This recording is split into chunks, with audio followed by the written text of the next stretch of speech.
Hi Sippers! Today we're going to be talking about sleep deprivation, especially in students like teens, and how they affect us overall.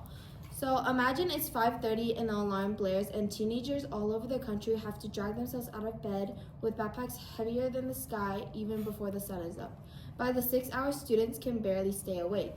Sounds familiar, right? I mean, when do you guys wake up? Personally, I wake up at 6:07. Same. I wake up at 5:40. 5:40, that's actually insane.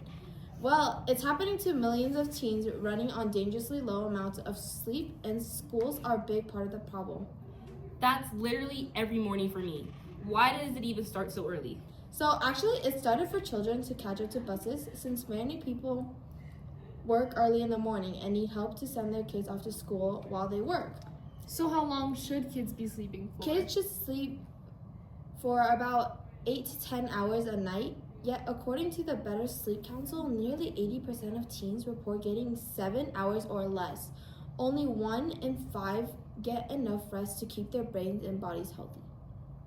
I mean, how many times have you guys seen someone asleep by first period, much less than fourth period? Girl, I slept in first period today. For real. So, this is actually a biological, as teens' circadian rhythms or their internal clock shifts later during adolescence. This means it's natural for them to fall asleep later and wake up later. When school starts too early, it completely throws them off of sync with their biological clock. The results are alarming, with higher rates of stress, anxiety, depression, and poor academic performance. Wow, I never thought lack of sleep could mess up your health that much.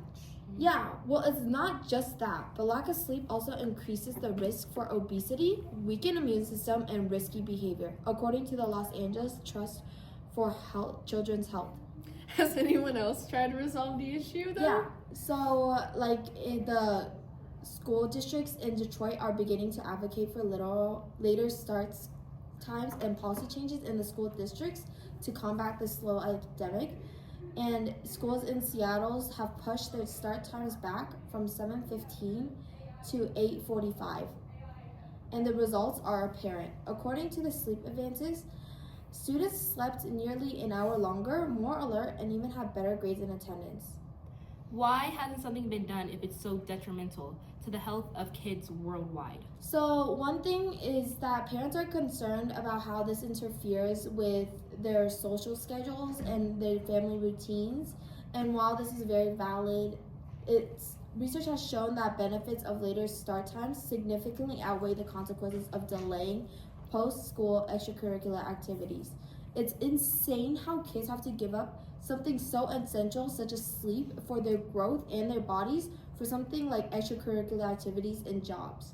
So is there any evidence that a slight delay in school start times isn't incredibly detrimental to a student's daily routines? Yeah, so Seattle did an experiment where they had one school that stayed with their normal start times and one school with the later start times, and they have shown that students and parents have managed to allow students to receive a sleep schedule more closely related to their circadian rhythm without major disruptions to after-school activities. This prioritizes teens over our health and academics without sacrificing extracurricular activities. All right, let's wrap it up. Don't forget, sip responsibly and do not Not spill spill your your matcha.